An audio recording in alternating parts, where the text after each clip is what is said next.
बातों हरायागा। हाँ हाँ हाँ हाँ किस्मत बातें ले दागा। अरे जी बातों हरायागा। अभी सुनिला बतिया गौर से बस ये तने कराए राम जी दिल लागे नयब के हुआर से। बस ये तने कराए राम जी दिल लागे नयब के हुआर से।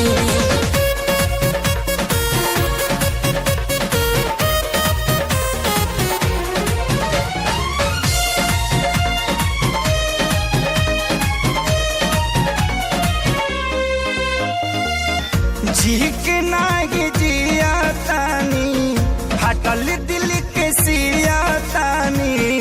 जुदाई के घुट रोजो घुट घुट के पिया तानी। जी के नागे जिया तानी हटल दिल के सिया तानी। जुदाई के घुट रोजो घुट के पिया तानी। केहू पागल केहू बाबारा केहू कहे है बेचारा। मेहना मिले हर ठार से बस ये तने कराए राम जी दिल लागे नयब के गुबार से।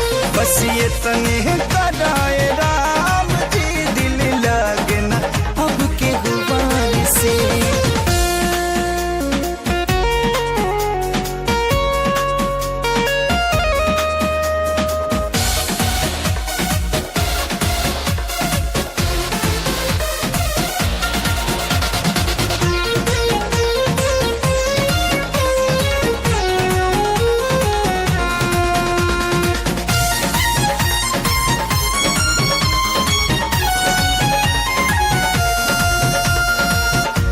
दुनिया बनवला तू ही वाहिरे खुदाई।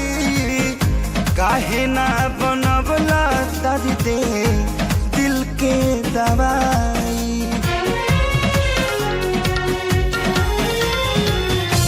दुनिया बनवला तू ही वाहिरे खुदाई। काहे ना बनवला दर्द दिल के दवाई।